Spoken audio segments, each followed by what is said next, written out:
कांग्रेस के सांगठनिक चुनाव के शेड्यूल का ऐलान हो गया है।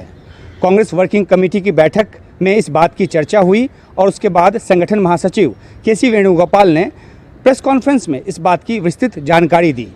और इसी के साथ कांग्रेस के नए अध्यक्ष बनने का रास्ता भी साफ हो गया है चुनाव के जरिए। हालांकि ये चुनाव 21 अगस्त से 20 सितंबर 2022 में होगा। उसके पहले तमाम प्रक्रिया है मेंबरशिप ड्राइव से लेकर, जो कि 1 नवंबर 2021 से शुरू हो जाएगा, जो ब्लॉक लेवल, डिस्ट्रिक्ट लेवल और पीसीसी लेवल जो मेंबर्स हैं उनके चयन की, और आखिरकार जो कांग्रेस प्रेसिडेंट है उनके चयन की। तो जाहिर सी बात है कि जो असंतुष्ट खेमे की तरफ से, जिसको कि G23 भी कहते हैं, उनकी तरफ से जो एक मांग थी कि चुनाव के ज़रिए नए अध्यक्ष का चुनाव हो, तो अब उस पर एक तरह से विराम लगाने की कोशिश कर दी गई है। चुनाव का शेड्यूल जो है वो बता दिया गया है। बेशक ये समय लंबा हो, लेकिन इस पे कांग्रेस के जो नेता हैं, जो असंतुष्ट नेता है ख़ास तौर पे, वो भी सवाल नहीं उठा सकते, क्योंकि प्रक्रिया तो प्रक्रिया है और वो कांग्रेस के संविधान के मुताबिक तय ही प्रक्रिया है। अब इस बात पर हम चर्चा करेंगे इस YouTube वीडियो में कि आखिरकार इसके मायने क्या हैं। आने वाले समय में 5 राज्यों के चुनाव हैं और अभी किसी को भी अगर अध्यक्ष बनाने की कोशिश की जाती, जल्दबाजी की जाती और प्रक्रिया छोटी रखकर इस तरह के चयन की कोशिश की जाती, तो अव्वल तो कांग्रेस पार्टी का जो सारा फोकस है वो 5 राज्यों की चुनाव की तैयारियों से हटकर आंतरिक चुनाव की तैयारियों पे लगाना पड़ता और इससे उनका फोकस जो है वो हिलता। दूसरी बात यह है कि अगर इस समय किसी को नया अध्यक्ष बना दिया जाता, जो कि जाहिर सी बात है कि गांधी परिवार से भी हो सकता है, हालांकि राहुल गांधी ने अभी तक पूरी तरह अपनी रजामंदी नहीं दी है। इस CWC मीटिंग में ज़रूर ये कहा गया कि जब उनसे कहा गया कि वो नेतृत्व संभालें आगे चलकर, तो उन्होंने कहा कि विचार करेंगे। हालांकि आधिकारिक तौर पे इसकी पुष्टि नहीं हुई है। आधिकारिक तौर पे ये कहा गया रणदीप सिंह सुरजेवाला, जो कि मीडिया इंचार्ज है, उनकी तरफ से, कि उन्होंने कहा कि इस प्यार से और इस तरह का जो अफेक्शन है उससे वो उनको अच्छा लगा है। लेकिन जो सोचने वाली बात है वो ये कि क्या वो चुनाव में खड़े होकर प्रक्रिया में हिस्सा लेकर अध्यक्ष बनेंगे, या फिर किसी तरह से और तरीका कोई अपनाया जाता है और उनको अध्यक्ष बनाया जाता है, जिसमें कि प्रस्ताव के ज़रिए भी संभव है CWC बैठक में। हालांकि CWC का जो चयन है वो इस पूरी कवायद के पूरी हो जाने के बाद, जिसकी की तारीख का ऐलान अभी नहीं किया गया है, तो चुनाव की प्रक्रिया चलेगी। देखना होगा कि क्या गांधी परिवार से कोई चुनाव में खड़ा होता है, राहुल गांधी खड़े होते हैं, तो उनके मुकाबले G23 से क्या कोई कैंडिडेट सामने आता है तो वो किस तरह से परफॉर्म करता है, किस तरह की एक्सेप्टेंस होती है, क्योंकि गांधी परिवार का अपना एक कल्ट पूरी पार्टी पे है, पूरे देश में है। तो ऐसे में मुमकिन नहीं लगता, लेकिन क्योंकि एक फाइट की स्थिति है, एक मुकाबले की स्थिति है, और अगर मुकाबले की स्थिति इस तरह के चयन प्रक्रिया में, चुनाव के प्रक्रिया में कोई दूसरा कैंडिडेट उतर कर देता है, तो उस हिसाब से पार्टी को आगे बढ़ना पड़ेगा।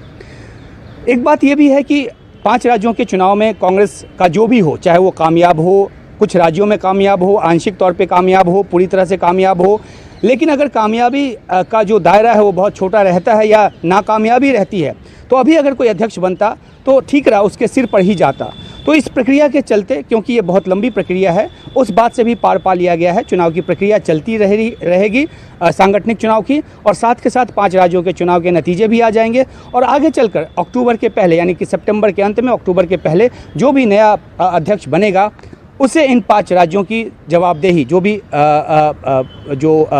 नतीजों का जो जवाबदेही है वो उन पर नहीं होगी। एक अहम बात जो इस कांग्रेस पार्टी की वर्किंग कमेटी की बैठक में हुई वो ये कि सोनिया गांधी ने बहुत ही फर्म होकर उन असंतुष्ट नेताओं को जवाब दिया जो लगातार पूर्णकालिक अध्यक्ष की बात करते हुए सवालिया निशान लगाते हैं। सोनिया गांधी ने कहा कि वो 2 साल से पूरी तरीके से पूर्णकालिक अध्यक्ष के तौर पर काम कर रही हैं, और उन्होंने ये भी कहा कि जो कोई भी नेता मीडिया के ज़रिए बात करते हो, मीडिया के ज़रिए बात न करें, बल्कि सीधी बात करें, पार्टी के फोरम पे अपनी बात रखें। तो सीधे तौर पे उन नेताओं को निशाने पर लिया और साथ में ये भी जोड़ा कि पिछले 2 सालों से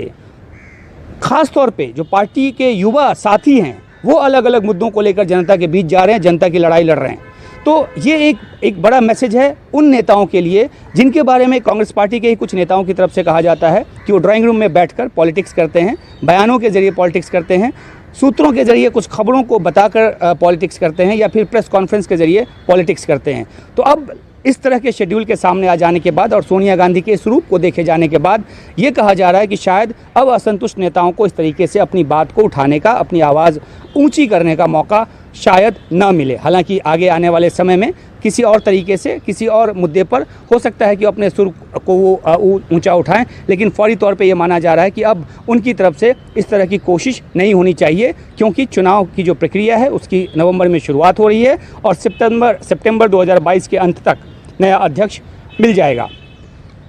ये जो खींचतान है वो कुछ ज़्यादा ही लंबी चली। जैसा कि आप सबों को पता है, G23 नाम का एक ग्रुप जिन्होंने पूर्णकालिक अध्यक्ष की मांग करते हुए सोनिया गांधी को चिट्ठी लिखी, और अभी भी जिस तरह से कपिल सिब्बल ने कुछ दिन पहले एक प्रेस कॉन्फ्रेंस कर ये पूछा था कि कौन पार्टी का अध्यक्ष है, पता नहीं चलता, कहाँ से फैसले लिए जाते हैं पता नहीं चलता, तो उसी बात का एक तरह से जवाब दिया सोनिया गांधी ने कि फैसले मैं ले रही हूँ, और इस पर सबों ने अंदर इंडोर्स किया। जो जानकारी अंदर से आई कहती है, और जिस बात को तस्दीक किया गया प्रेस कॉन्फ्रेंस में भी, तो जो फैसले हैं वो सोनिया गांधी लेती हैं। इस बात को कहने के ज़रिए ये भी साफ कर दिया गया है कि ऐसी कोई दुविधा की स्थिति नहीं है कि अध्यक्ष कौन है। नया अध्यक्ष बनने की बात है, उसकी प्रक्रिया की शुरुआत जो है नवंबर से हो रही है। तो अब कांग्रेस पार्टी क्या एकजुट होकर 5 राज्यों के चुनाव में जाएगी, ये एक अलग मुद्दा है। इसी CWC मीटिंग में जो सोनिया गांधी हैं, उन्होंने मोदी सरकार पर भी तमाम आरोप जो हैं, निशाने जो हैं वो लगाए, खासतौर पे किसान आंदोलन को लेकर, लखीमपुर खीरी की जो वारदात हुई उसको लेकर, और साथ में जिस तरह से अलग अलग संपत्तियों की बिक्री की बात आ रही है, उसके मुतल्लिक सोनिया गांधी ने कहा कि मोदी सरकार की एक ही नीति है, बेचो बेचो और बेचो। तो बहुत ही एक शार्प जो पॉलिटिकल अटैक है वो भी किया गया बीजेपी पर, मोदी सरकार पर। पॉलिटिकल रेजोल्यूशन पास किया गया, आर्थिक जो एक प्रस्ताव है वो भी पास किया गया, और किसानों के ऊपर जो हमला हुआ है उसको लेकर भी एक प्रस्ताव पास किया गया। लेकिन जो बीजेपी की राजनीति से लड़ने की कांग्रेस की कोशिश है, उससे ज़्यादा बड़ी कोशिश कांग्रेस को भी अपनी अंदर की राजनीति से निपटने में लगानी पड़ रही है, और आज की CWC की बैठक जो है उस दिशा में एक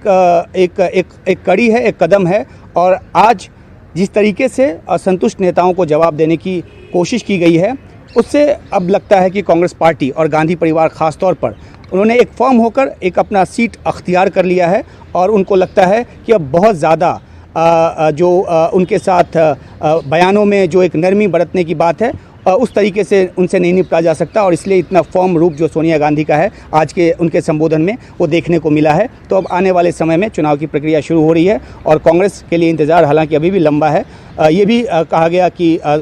सोनिया गांधी जो हैं वो जब तक अगला चुनाव नहीं हो जाता अध्यक्ष का, तब तक वो कमान संभाले रहीं। तो जाहिर सी बात है कि सोनिया गांधी कमान संभाले रखेंगी, क्योंकि पिछले 2 साल से उन्होंने कमान संभाले रखा हुआ है। जब से जून 2019 में राहुल गांधी ने इस्तीफ़ा दे दिया था, उसके बाद से अंतरिम अध्यक्ष के तौर पे, लेकिन उन्होंने जिस फर्म होकर जिस तरीके से आज कहा है कि वही सारे फैसले ले रही हैं, तो इससे अब आगे आने वाले समय में असंतुष्ट नेताओं को ये सवाल उठाने का मौका नहीं मिलेगा कि आखिरकार कांग्रेस पार्टी का नेतृत्व किसके हाथ में है। और जब ये बात कही गई तो ये भी जानकारी आई कि गुलाम नबी आज़ाद, जो कि असंतुष्ट खेमे के एक बड़े नेता हैं, उन्होंने इस बात को इंडोर्स किया कि सोनिया गांधी के नेतृत्व में उन सबों का भी एक जो भरोसा है वो है। लेकिन आगे आने वाले समय में जब चुनाव होगा तो नए अध्यक्ष जो भी चुने जाएंगे, क्या उनमें पार्टी के सभी लोगों का भरोसा होगा या